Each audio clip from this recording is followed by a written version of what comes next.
আর এক পেয়ে গেলে রিভলভারের গুলিতে ঝাঁঝরা করে দাও। কে তুমি?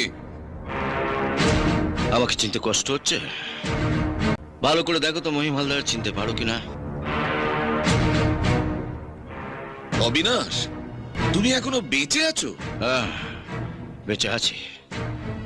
তোমার বেঈমানের প্রতিশোধ নিতে এই বুকের জমে থাকা আগুন দিয়ে তিল তিল করে বড় করে তুলেছি সূর্যকে। তুমি কি ভেবেছিলে অর্জুন বেঁচে থাকতে শ্রীকৃষ্ণ মারা যাবে? তাহলে তো মহাভারতই তৈরি হবে না, আর মরবে না তোমাদের মতন দুঃশাসনের দল। একটা কথা শুনে রাখো অবিনাশ, এই মহিম হালদার নতুন করে কলিকালের মহাভারত লিখবে, আর তাতে তোমাদের ওই শ্রীকৃষ্ণের বাঁশি মূলি বাঁশ হয়ে যখন ঢুকবে, তখন তোমাদের কে বাঁচায় আমি দেখব। ও তাই?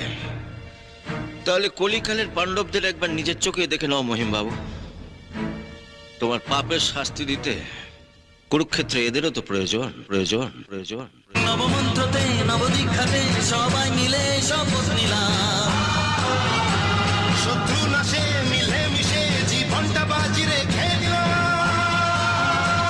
ঝঞ্ঝা আসুক তুফান আসুক আজ পঞ্চ পাণ্ডব এক হলাম।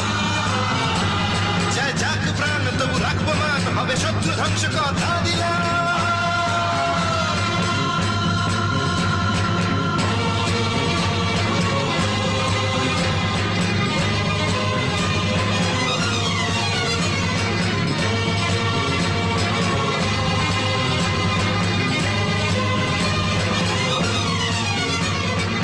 পৃথিবীর বুকে যখনই তোমার মতন বিশ্বাসঘাতক জানোয়ারের জন্ম হবে, ঠিক তখনই তোমাকে মারার জন্য সূর্যের উদয় হবে।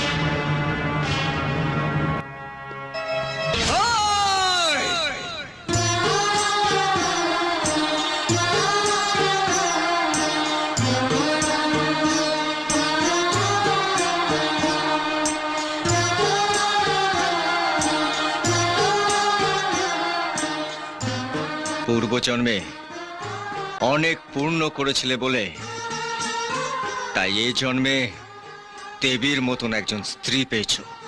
সেই দেবীর সামনে তোমার মতন একটা পশুকে বলি দেব না। শুধুমাত্র ওনার সিঁদুরের জোরে আজ তুমি বেঁচে গেলে। হ্যাঁ।